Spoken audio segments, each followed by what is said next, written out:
Everybody, thank you for tuning in today's episode of Leading from Afar. As always, you have myself, Scott, with my co-host, Tevi, leading the show. Today, we are digging into learning and development within a remote environment. And today, we're very happy to be joined by a good friend of mine, Susana De Sousa, who is the Senior Manager of Support at Loom, which probably needs little to no introduction, but we'll get there a little bit later. Susana and I have spoken many times over the past few years and have been so happy to see the growth and the climb within Loom. And I think it's going to give a very interesting perspective and story around the topic of learning and development today and around your personal career growth. So usually the way we start, Susana, please give a little bit more insight into yourself, a little bit Loom and your career so far. Yeah, absolutely. Hello. Thank you so much for the invite, Scott and Tevi. I'm very happy to be here.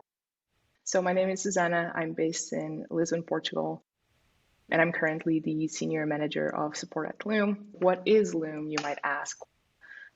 Basically, Loom is video messaging for work. It's that simple. So you can record your screen as well as your voice and your face in order to create videos that you can then just immediately share with your team and customers. In 2017, I was the first support hire at Loom, and now we have a team of 15 really amazing people supporting our 13 million users worldwide. So it's been a very exciting ride over the past 4 years. And our focus today is to create a support experience that is not just efficient, but also educational and human. And that is both at scale with our free users and also individually with our enterprise customers. So that's a little bit about myself. Thank you so much for having me. Thank you for joining us, Susana. Nice to meet you. To dive right in, can you tell us a bit about why you think learning and development is so important? Yeah, even more than important, I'd say it's just critical, right? So I feel like we're just getting started with support at Loom. I look at learning and development as not just an opportunity, but even as a lever for us to, one, continue expanding our team and providing them with the tools that they need, not just if they don't know or if they don't have access to information, that typically just creates doubt and fear. And we don't want that to happen ever to anyone on the team. Then secondly, to empower them. So to develop their skills, to create opportunities for their development. This helps people on my team stay motivated, stay engaged, and ultimately also retain them, which is the goal. I typically say that the team's success is my success. So my ultimate goal here is to help people grow in their careers, whether that is within Loom and into bigger roles, or even externally if they decide to leave. As long as I'm helping the people that I work with, that's the goal. And learning and development is just a huge lever for that. Without it, we're not going to be able to grow their careers. And even to be fully transparent here, there's just a ton more that I can be doing for my team's L&D. And it's going to be a big part of the roadmap for the second half of the year. So this conversation is very timely. Awesome. So again, we've known each other for a few years, and then we first connected. I think you were the first support hire at Loom, and Yep. we're managing support all by yourself. Actually, as Loom grew and the team grew as well, you've have grown and risen through the ranks, going from an IC role into a leadership role, and continue to grow. With that growth comes the requirement for your own learning and development, for your own upskilling.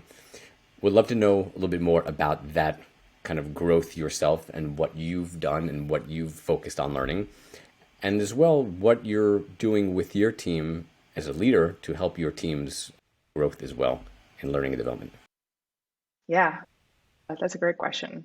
So I guess to give you a little bit of context too, I was really fortunate to be part of a very strong L&D program during my time at Airbnb. I honestly lost count of how many workshops, trainings, programs that I was invited and able to attend, really, from personal leadership programs to mindfulness workshops. I think that we basically covered it all. The trainers were absolutely world class too. In fact, just the other day, I was catching up with one of them because I'm hoping to share his own L&D program with my team at Loom. And we were talking, and it turns out that We had been together 7.5 years ago. So he had delivered that PLP training to me, the personal leadership program. And I just realized that I still very much use it and refer back to the learnings that he shared in his program. That's really the mark of an amazing L&D program. Like, it sticks with you. I've been so lucky to have received such amazing and stellar training, and everything that I've learned at Airbnb has shaped me professionally, but also personally. And there's a lot of overlap there. Eventually, when I landed at Loom, where there were no L&D programs, we were 6 people at the time. Our learning and our development was to basically get Loom out to as many people as possible, to keep them engaged, to learn from them. Literally, L&D was our job. It was everything that we were doing. But even from like those early days, L&D was just always a focus for us, even if we didn't have that big of a budget. So we had to get creative. We had book clubs. We did a few courses together. We built, I think above all, we built a culture of research and sharing insights. I just learned so much about product management, user research, marketing. And eventually, when we grew the team, we raised some funds. We created an official L&D budget. I started using that budget I paid for a financial analysis course in a great university. I signed up for a masterclass. Masterclass was something that I used to do with my team. We'd watch masterclasses about topics of interest and then discuss those insights in our one-on-ones, which was really an interesting exercise that we did together. Just looking back at my career, L&D has just been really present. Obviously, at Airbnb, in a more structured company with proper departments, proper initiatives. But even in my last 4 years at Loom, in like an undercover way, but with the team just growing and reaching 150 people now, and we're currently expanding our people-focused teams, we're going to be dedicating a ton more resources to bringing L&D into the spotlight, really, and just betting strongly in our team's development. Sorry, I went into a bit of a ramble there, but did that answer the question? Yeah. So basically, the learning and development that you were given is what allowed you to become the leader at Loom, and they enabled that for you. Yeah, absolutely, without a doubt. As I mentioned, I was really fortunate to go through trainings led by, Brian Chesky's coach, Nice. or someone who right now is training PayPal and LetGo and other huge companies. Just all of that knowledge, all of that experience just absolutely shaped the way that I am as a professional, but also personally. I tend to leadership concepts, you use them in your day-to-day. You listen to people, you help them. For me, that's been such a life-changing opportunity, and I'm super stoked and grateful that I was able to have that experience. Yeah, I hope to also bring it to Loom, double down on it, and really help the team grow, develop, and just really find more about themselves, become more self-aware, know what they need to improve, but also know that what they're really good at so they can double down on that. Since we're a podcast about remote leadership and remote companies, how is learning and development different in a remote environment? Yeah, I love this question because, and maybe this is like a controversial opinion, but at the end of the day, like, not much. The goal, I think, is to grow and develop your skills, and you can do that anywhere, right? So you can be sitting in an office, you can be at home. The most important thing, I believe, is access. When you're working remotely, access is something that may not come as easily. So businesses, companies, they need to make an effort to mitigate that as much as possible. But individual learning and development should always be happening, whether that is by having impactful conversations with your manager or just looking out for yourself, looking for your own opportunities. It should always be happening. Maybe sign up for Udemy or Linda or whatever it is. You are investing in yourself, and then your company can also create those opportunities for you too. As well as your manager, you should definitely be having conversations about your career, your development, all of that stuff. If anything, last year just taught us that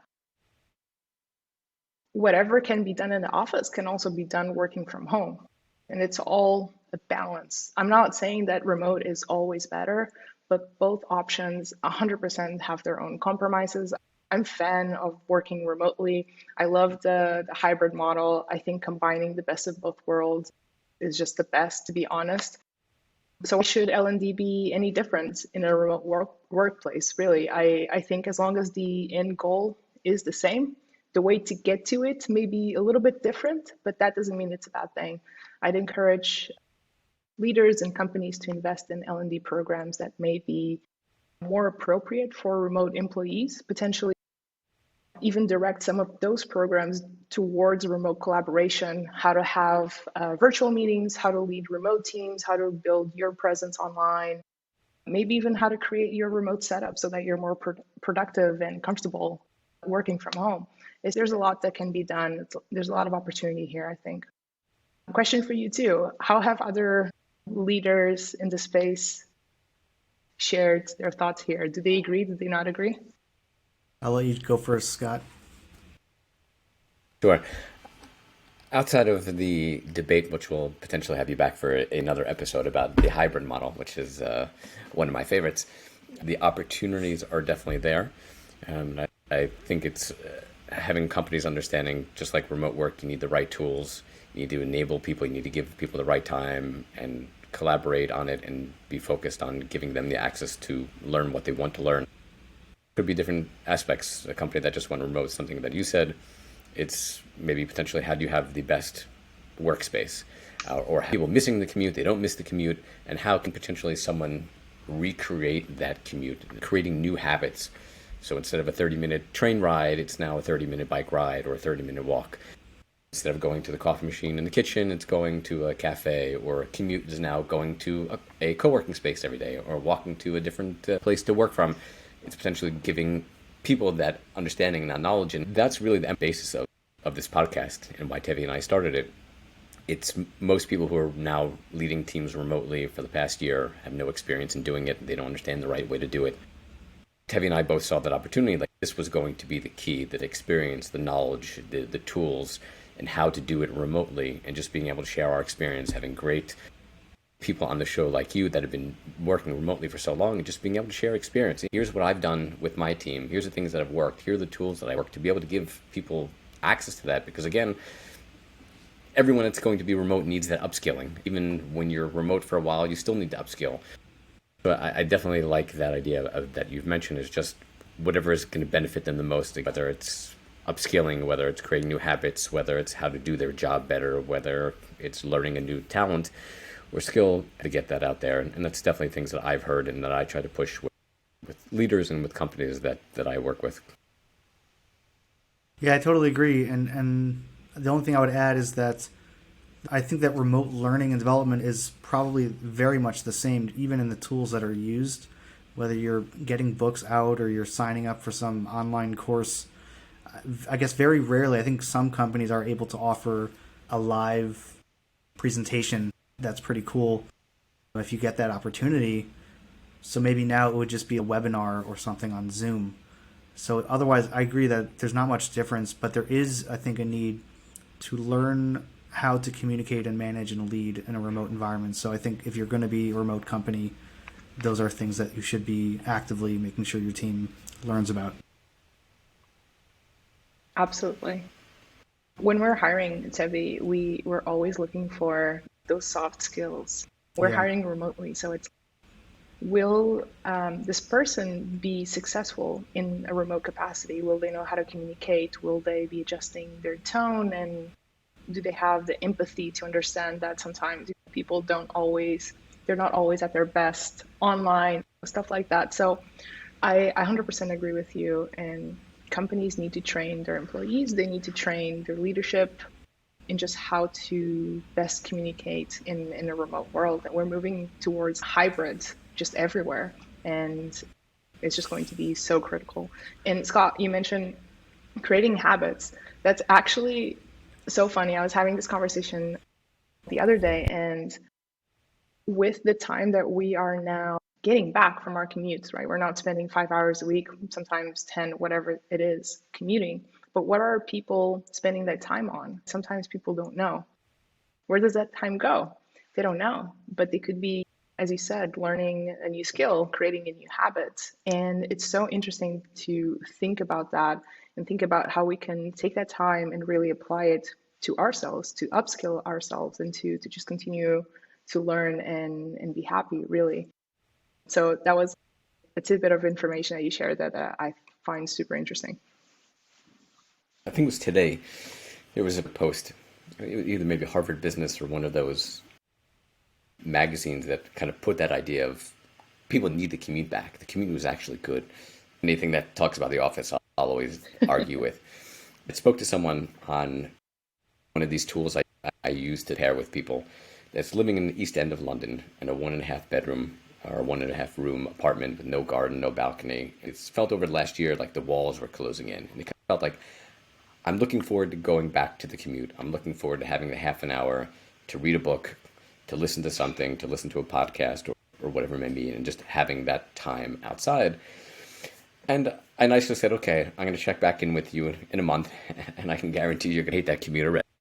But it's just taking that concept of, okay, you spend a half an hour reading a book on a bus or a train, or you could just listen to an audiobook while you take a half an hour walk, or listen to a podcast. You have the ability to do the same things, get the same opportunities, but just without the commute.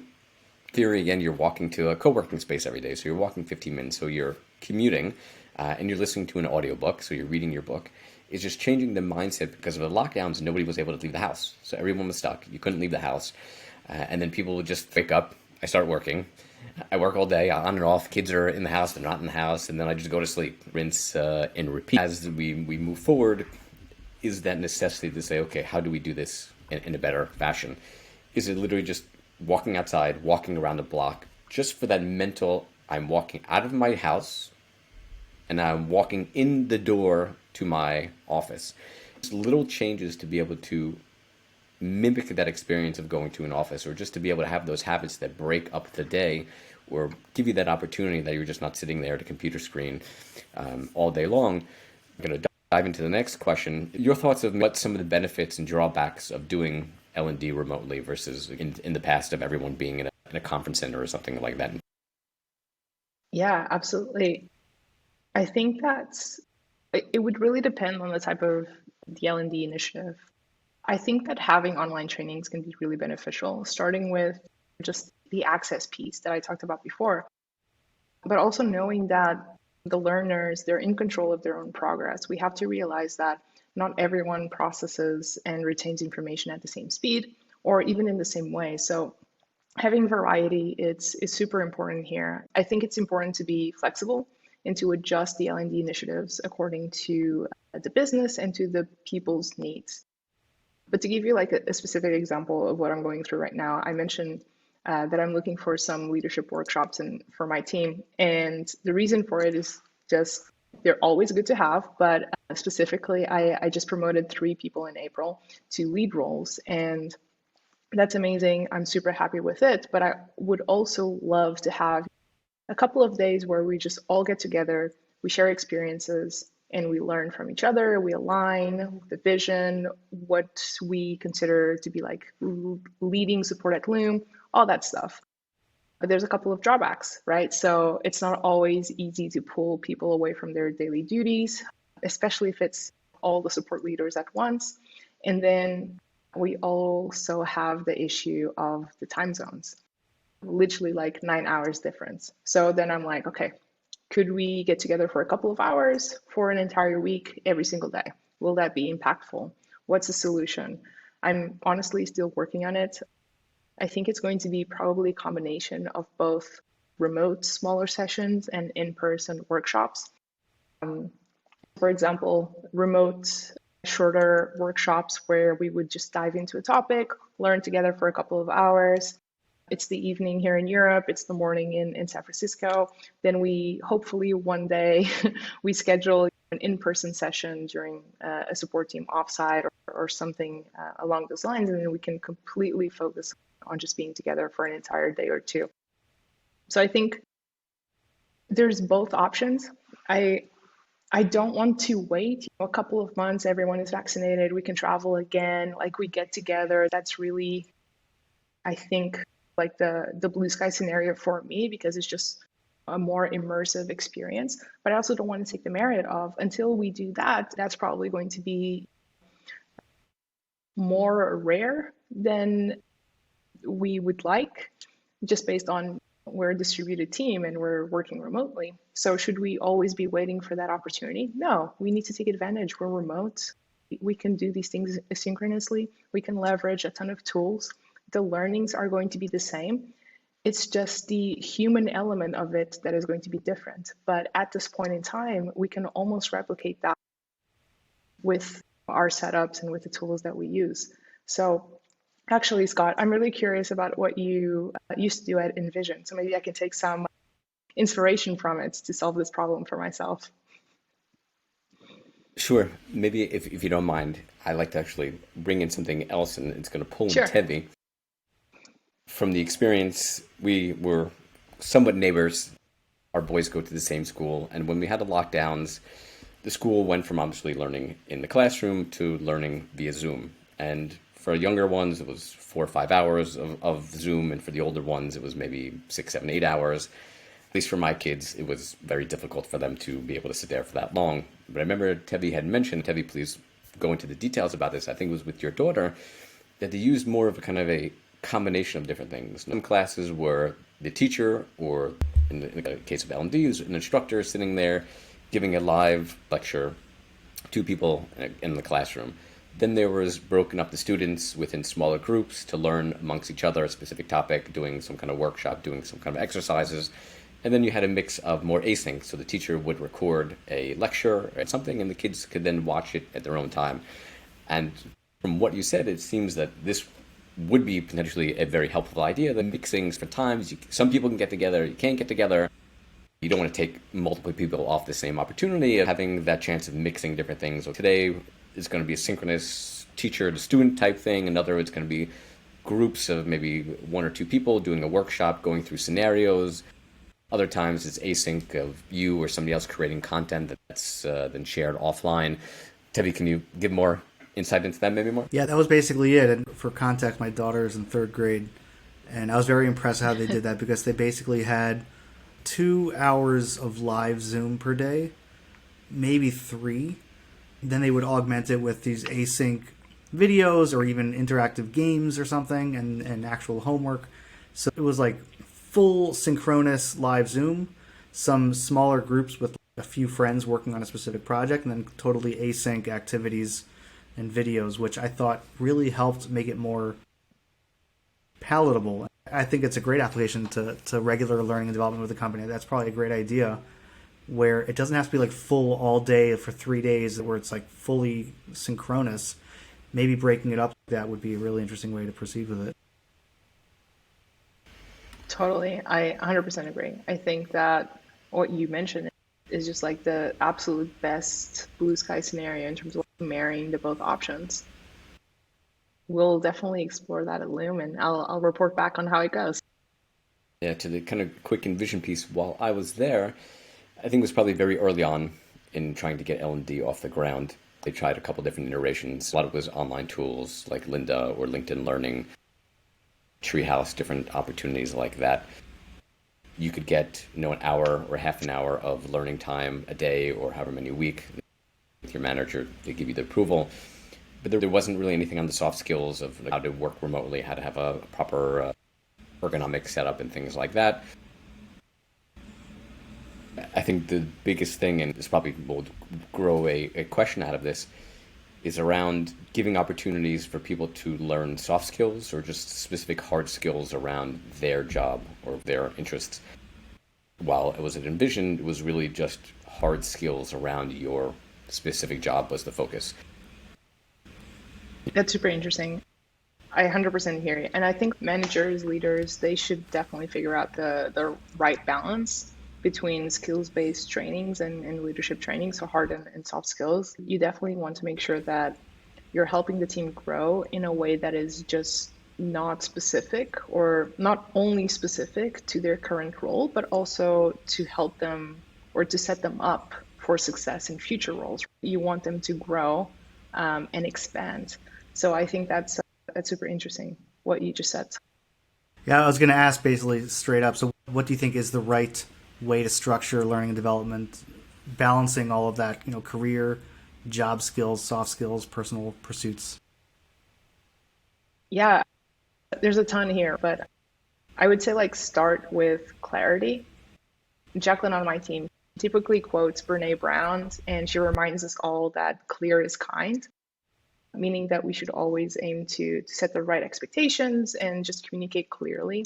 And that's where the collaboration really starts. It's an effort between all the parties involved. Similarly, I think L&D programs should just be structured based on just the individual and the collective goals. And by that, there's going to be business and team goals that they will just inform how we would like to continue developing our teammates and grow their skills, but also each person on the team should be able to inform that conversation. So talking about what energizes someone, what makes them happy, how would they like to expand their skill set, what they would like to be doing in 5 years' time, the cliche question, but also understanding their belief systems and just aligning them with the company values. I think from a business perspective, one of the very first steps is just going to be to identify the training needs and then setting those objectives. And with that, you're able to establish a baseline for your almost return of investment, right? So you can ask yourself, how will this training help and prepare my team to do X, Y, or Z? And then you can then measure that in the future. I think that there's a ton to be said about L&D structures. I definitely don't have all of the answer or even know if these answers are any good, but just back to my initial approach, I think it's all about communicating. It's all about listening and then just aligning on a path forward together and building it together. There's no point in me as a manager going to my team and being like, we're going to develop these skills and I'm going to prepare you for these roles if they're not interested or passionate about those things. So there needs to be a huge alignment there, and I need to know what motivates them, what energizes them, but also what doesn't. So what do they dread at work? What do they wake up and they're like, oh, I really don't want to do that today. So I can hyper focus them on the things that they do super well and fast and in the best way possible. And they can just continuously grow and be better at. And I can find a way to create more efficiency with the ones where maybe they're not as productive with them and they don't spark joy in that sense. Do you think there has to be on the training that they're getting, or can it be more of a personal pursuit that might be loosely or not at all related to work, but as you mentioned, it helps motivate them and helps them focus? Yeah, I think it's a balance, really. I think it's from a business perspective, people always want to see that ROI. The business is paying for that development. They're investing the time. They're creating that opportunity. So they want to see that ROI. And then from an individual perspective and from a manager perspective, just knowing that the people on my team are growing and they're happy with the information that they're accessing and that's creating more opportunities for them, then I think that's amazing too, obviously. But it's just really balancing both and making it a valid initiative to invest in, because then that ROI is just going to be reflected in our approach with customers. If we have happy team members that are willing to just go to bat for their teammates and for the company, then they're going to be delivering amazing service. They're also going to be implementing those skills with documentation and improving the product and just thinking critically and creating liberally, which is one of our support values. We encourage people to go learn and then apply what you learned in support. How can we get better? So it's really the cycle, right? You have to invest, but then you also hopefully reap some benefit. I like to add on to exactly what you just said. I think companies need to look at it on two streams. The first is how can learn give added value to their current role or their track, or on the other side, how can it potentially give value to the company as a whole? And I'll try to give examples. The first was someone on my support team wanted to take a course on copywriting. So if you think support, copywriting is a marketing thing, it's nothing to do with support. From a role value, there's zero potentially value there. But if you try to take a step back, in theory, you learn how to write copy better and how to be a better writer. That means that you can potentially write more engaging and better quality support tickets, which leads to happier users, which leads to more revenue, so on and so forth. Or you can have a product person that wants to learn coding and now has the opportunity of, when they have an idea, they can throw a quick prototype together and just to test something out maybe internally. It doesn't have to necessarily be helpful for them in that specific role, but gives a grander value. On the other side, Tevi and I have spoken about it in a few episodes previously, is about the third track that companies have in growth or employees have in growth. So you're a support person. Nobody knows the product ins and outs, how people are using it, what they like, what they don't like better than the support person. And then maybe after sitting in support for 2 years, someone says, well, I know everything there is to know about the product and where we should be going. Now I'd like to actually get involved in building the product and to be able to develop it. Now, how do companies and leaders and a support team and a product team give them that training, give them an experience? Because if they try to apply for that job on their own, what are they going to get? Oh, we don't have any experience as a product manager. Sorry, it's not going to work. But if you're able to enable them and give them the training, the exercises, the projects and collaboration with a product team to get them to that road, that in 6 months or a year when that open role comes up, if they want to take that, go take it. It's fantastic. I'm happy for you to succeed.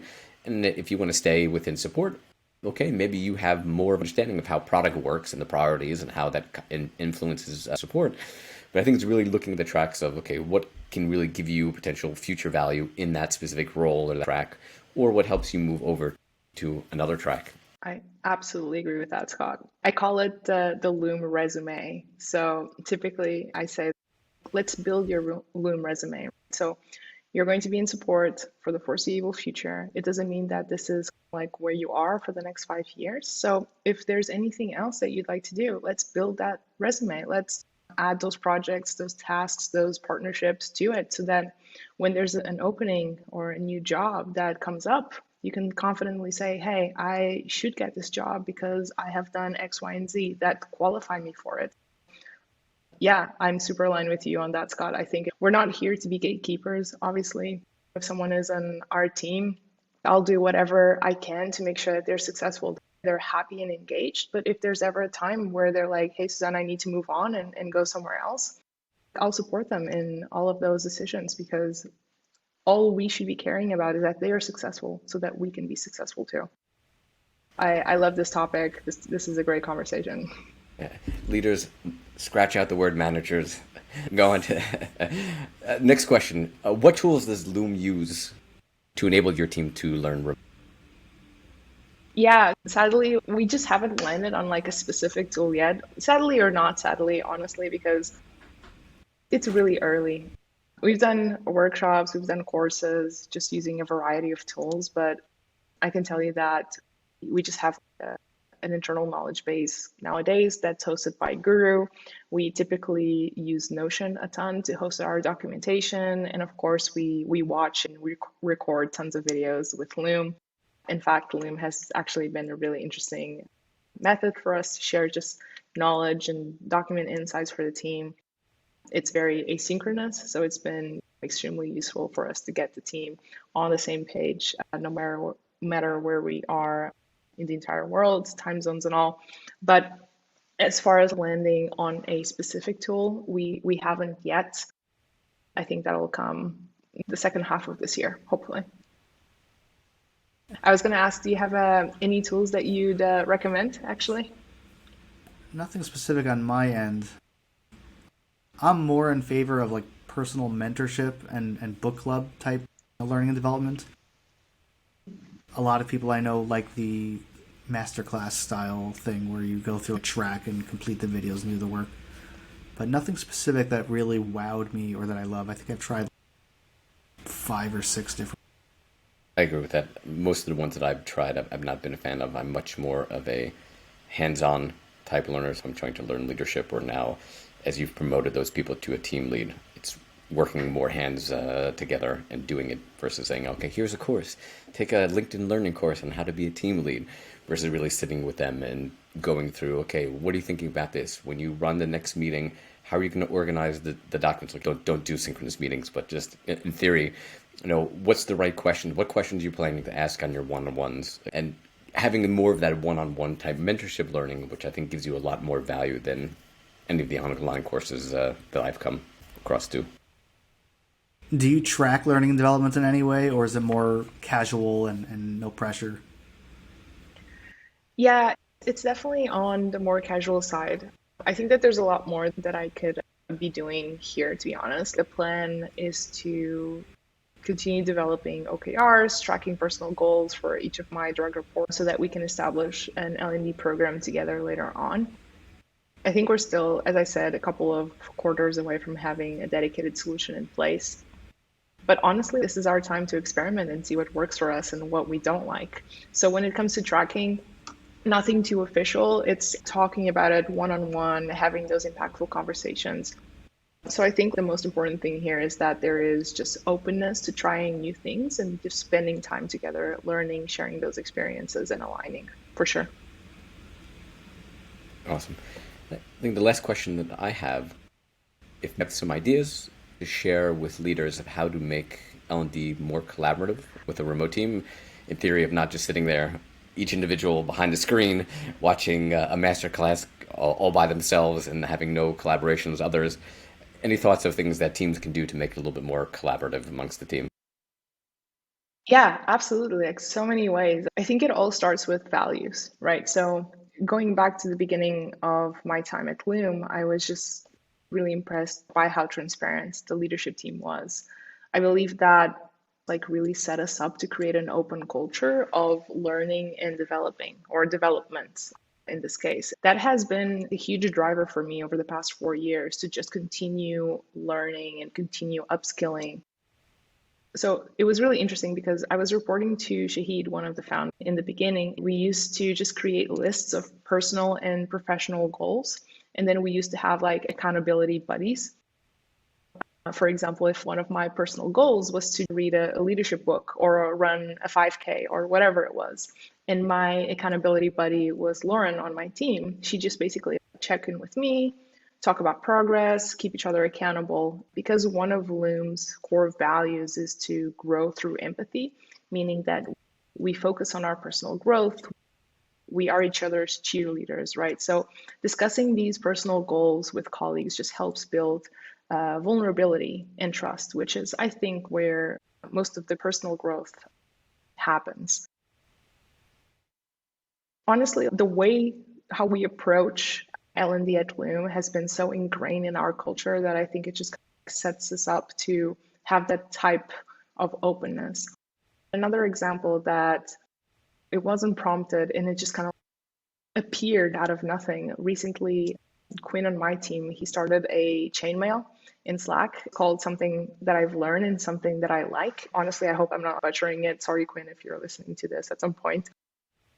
But essentially, it was just a list of things, and it just promotes a collaborative mindset on the team. I love this type of initiative where essentially we're just surfacing knowledge and then creating opportunities for improvements. Quinn is saying, hey team, this week I learned that this happened. And also there's an opportunity for me to improve here. And I really like this thing here. And he was sharing it with the team, and then people were building on it, which was really interesting.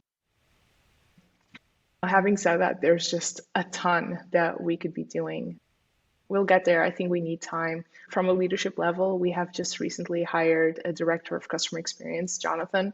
I'm just really looking forward to working with him to establish all of these programs for the support team, really dedicate resources, really say, okay, per quarter, this is how much time and how much budget we have to really drive these L&D programs. And everyone that is a support lead should have these trainings, learn how to have tough conversations or how to give feedback or whatever it is that we choose for it to be in the program. But I think it's really great to see small initiatives pop up here and there. But I'm actually looking forward to the big leagues of L&D. I think that there's a ton of opportunity ahead of us, and I'm really excited. Tevi, do you have any ideas of things to do collaboratively? Please share. So I actually started a book club, basically a Slack thing. So we vote once a month on the book that we're going to read. There's like 4 books, let's say, and link out to Amazon so you can see more about it. And you just hit 1, 2, 3, or 4, vote on your favorite, and that month that's what we're going to read. And each week you get a stand-up question. There are 3 questions: what like, don't like, emoji response, what I learned from the book this week, and there's one more question I can't remember at this time. I'm trying to play with the questions because I want it to be short and easy to participate, but be enough encouragement for everybody to feel like it's not too hard. And by being async instead of a live Zoom, it's a lot easier to participate. And then we actually track how many people are responding to the polls and how many people are responding to the stand-up. I love that.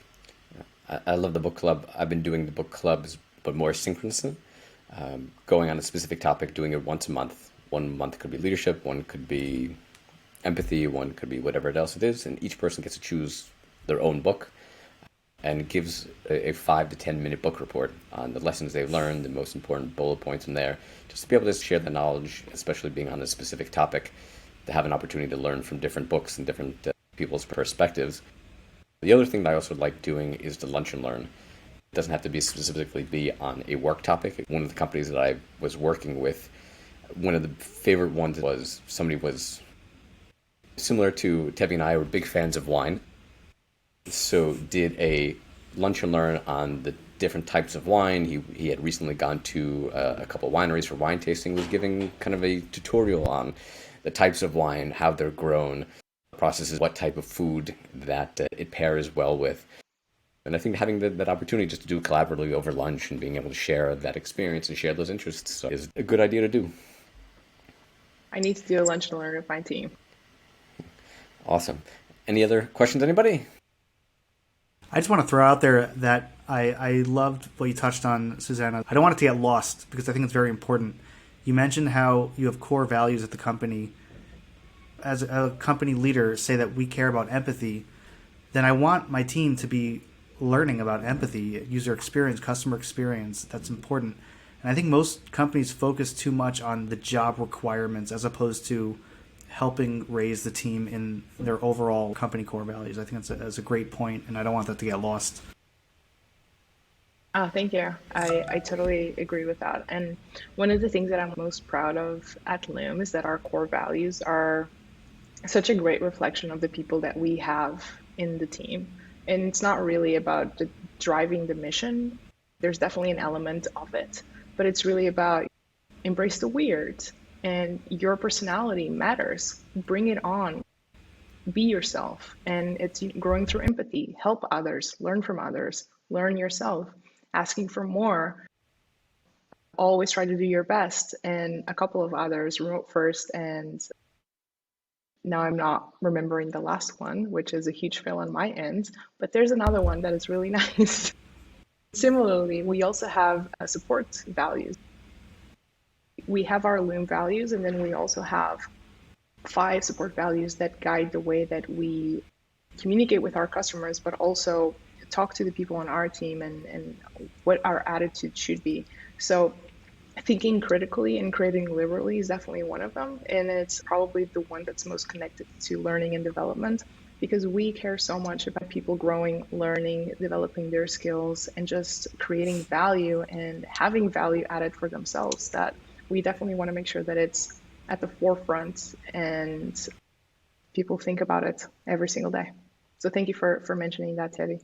Susana, thank you so much for joining, sharing your knowledge, your experience, and what you're doing, and how hard you're working to embed L&D into the Loom support and Loom team employee experience. So again, thank you so much. Until the next episode, have a great day, everybody.